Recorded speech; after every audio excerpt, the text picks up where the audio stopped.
kebijakan pemerintah, yaitu dengan memberikan bansos kepada masyarakat sektor informal atau menangguhkan biaya cicilan kredit agar walaupun PPKM diperpanjang, masyarakat yang bekerja di sektor informal ini merasa tetap nyaman berada di rumah. Dengan diperpanjangnya PPKM ini, ya kita sebagai warga masyarakat, ya memang betul-betul sangat minim dalam hasil pemasukannya. Apalagi saya sebagai pekerja seni, memang banyak job-job saya untuk manggung banyak yang batal. Ya dengan adanya PPKM darurat ini ya, kita berharap pemerintah supaya bisa memperhatikan kita. Agak-agak bingung juga ya kalau nggak diperpanjang nanti malah makin banyak orang yang makin ngeyel. Kalau diperpanjang pun juga banyak juga usaha-usaha yang mati, jadi susah buat cari uangnya. Jadi ya menurut aku sih perpanjang tapi jangan terlalu lama. Harus tetap prokesnya harus ketat sih. Harus tetap. Jadi masyarakat jangan ngeyel, nggak pakai masker, keluar pakai masker harus benar-benar rapat. Gitu. Baik, tadi kita sudah dibuka dengan pendapat dari masyarakat terkait PPKM dan juga bansos. Beberapa memiliki pendapatnya yang berbeda-beda. Dan di segmen ini saya akan berbincang dengan Pak Dedi Arahim, Wakil Wali Kota Bogor yang sudah tersambung melalui sambungan Zoom call. Assalamualaikum Pak Dedi, apa kabar? Waalaikumsalam warahmatullahi wabarakatuh. Alhamdulillah, kabar baik. Alhamdulillah sehat ya Pak ya. Pak, kita bicara mengenai bansos penyalurannya di Kota Bogor saat ini. Kalau boleh tahu evaluasi dan update-nya seperti apa Pak Dedi? Ya, baik, terima kasih. Yang pertama, bansos ya, dalam bentuk bantuan sosial tunai untuk Kota Bogor seluruhnya akan mendapatkan masing-masing kepala keluarga itu sebanyak Rp600.000 kepada 77.500 kepala keluarga.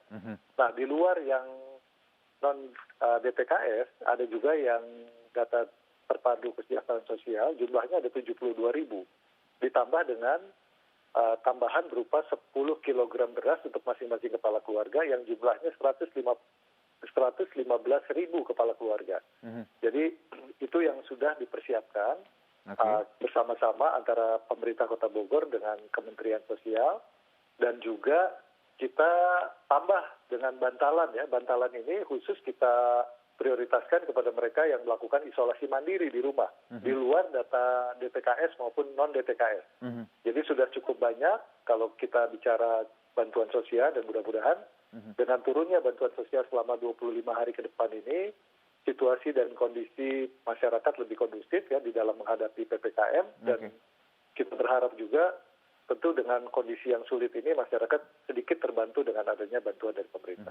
Kalau bicara penyaluran sendiri Pak, karena di beberapa daerah banyak dikritisi menimbulkan kerumunan dan juga tadi ada ya hal lain, belum kita bicara pungli. Kalau Bogor sendiri bagaimana mekanisme dan nanti pengawasannya? Jadi kami kerjasama dengan PT Pos Indonesia.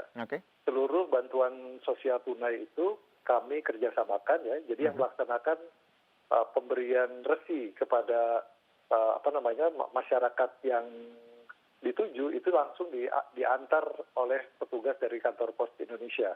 Nah, pendampingannya tentu dari wilayah ya, terutama dari staf dari kelurahan, dan juga ada dari RT atau RW tempat, sehingga betul-betul resi ini diterima oleh yang bersangkutan. Kemudian kan ada juga persyaratan untuk dilakukan pemotretan ya, pemotretan pada saat penerimaan BST maupun identitas serta resi yang mereka terima pada saat petugas dari PT Pos dan petugas dari wilayah sampai di lokasi masing-masing penerima.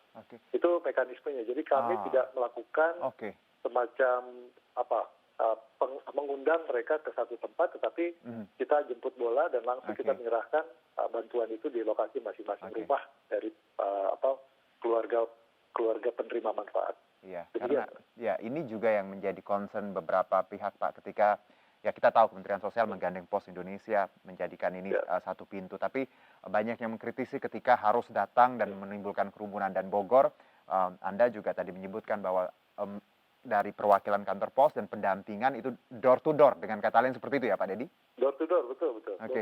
Betul. Jadi kita tidak mengundang mereka ke kelurahan sama sekali.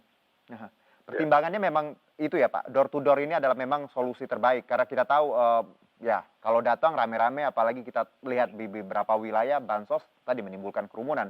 Apakah ini yang menjadi latar belakang Pak Dedi dan juga teman-teman di Bogor untuk akhirnya ya door to door seperti itu? Ya sudah pastilah di dalam PPKM level 4 ini, apalagi sebelumnya kan PPKM darurat ya, kami kan diminta menghindari semaksimal mungkin terjadinya kerumunan di masyarakat.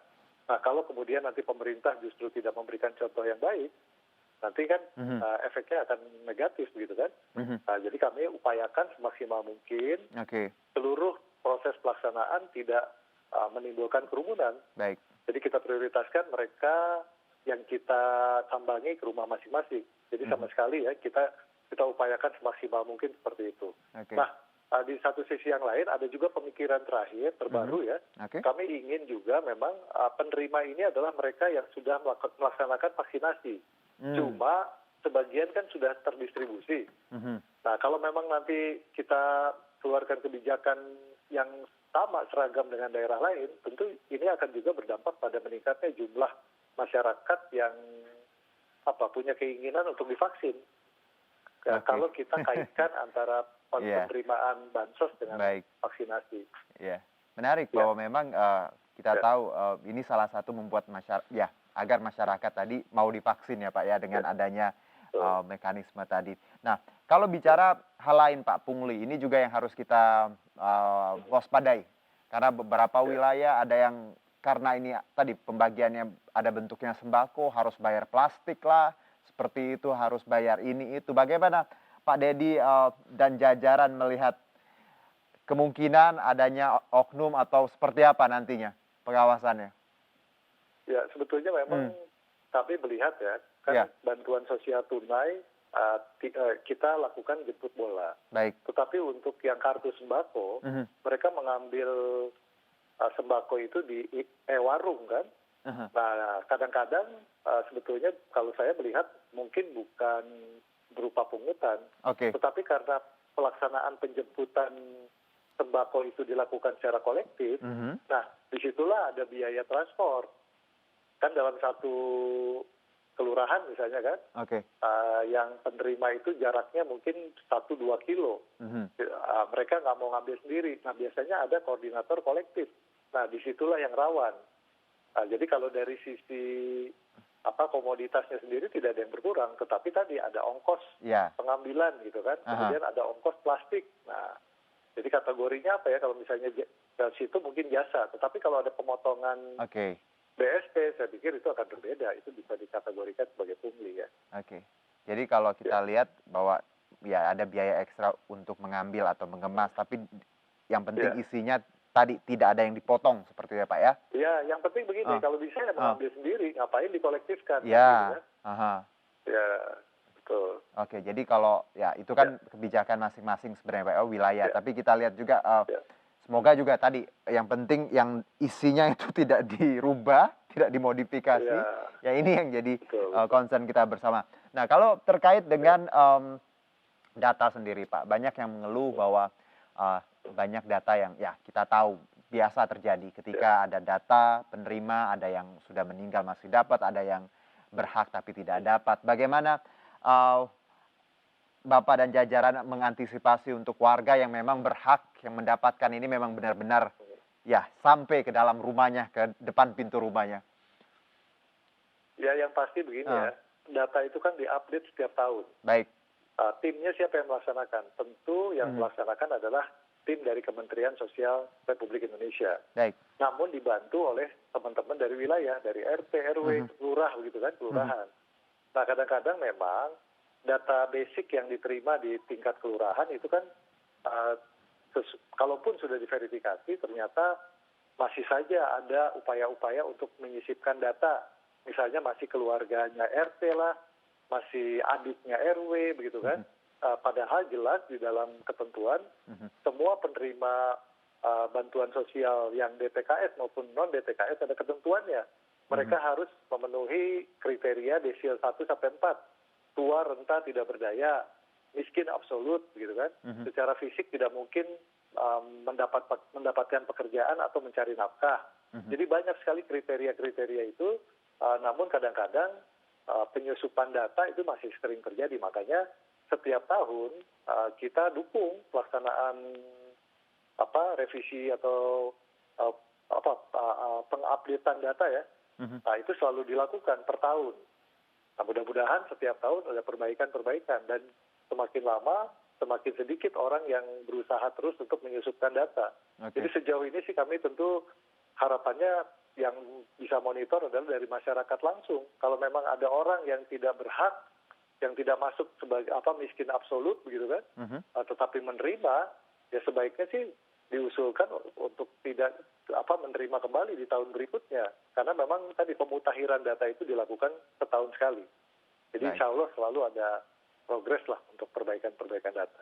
Oke. Lalu kalau kita bicara juga Pak terkait untuk saat ini update dari kondisi Kota Bogor Pak di PPKM kita yang terbaru ini seperti apa Pak, untuk adakah yang berbeda evaluasinya atau pengawasannya atau sama? Ya. Jadi kalau kita lihat memang BOR ya, bed occupancy ratio di rumah sakit memang masih tinggi. Baik. Jadi kita masih di atas standar WHO. Dan yang kedua yang menambah kesulitan itu adalah distribusi liquid oksigen yang belum terlalu lancar. Apalagi masih belum imbang antara supply dan demand. Nah, sebagai contoh misalnya Rumah Sakit Umum Daerah Kota Bogor, kebutuhan liquid oksigennya itu kan per hari 4,5 ton. Tetapi pemenuhan dari distributor ya, atau dari vendor itu baru sekitar 2 sampai 2,5 ton. Jadi masih ada sisa kekurangan yang belum bisa terisi. Nah, demikian juga untuk tabung oksigen ukuran 6 meter kubik. Kebutuhan RSUD misalnya sehari itu 210 tabung, akan tetapi pemenuhannya sekitar 100-150 tabung. Nah, jadi artinya kita masih belum bisa secara maksimal memberikan pelayanan kepada masyarakat, khususnya mereka yang ingin masuk IGD di Kota Bogor. Itu tadi satu dari 21 rumah sakit lain yang ada di Kota Bogor yang masih kekurangan oksigen. Baik, Pak Dedi, terima kasih atas waktunya dan juga penjabarannya. Semoga tadi kembali penanganan kita terhadap COVID makin hari makin baik, dan juga bansos jadi bisa memang untuk masyarakat yang berhak yang mendapatkannya. Terima kasih Pak Dedi, sehat-sehat. Salam untuk semua rekan-rekan di Bogor. Baik, terima kasih. Assalamualaikum warahmatullahi wabarakatuh. Waalaikumsalam. Demikianlah perbincangan kita di segmen kedua ini. Tetap bersama kami di Indonesia Bicara.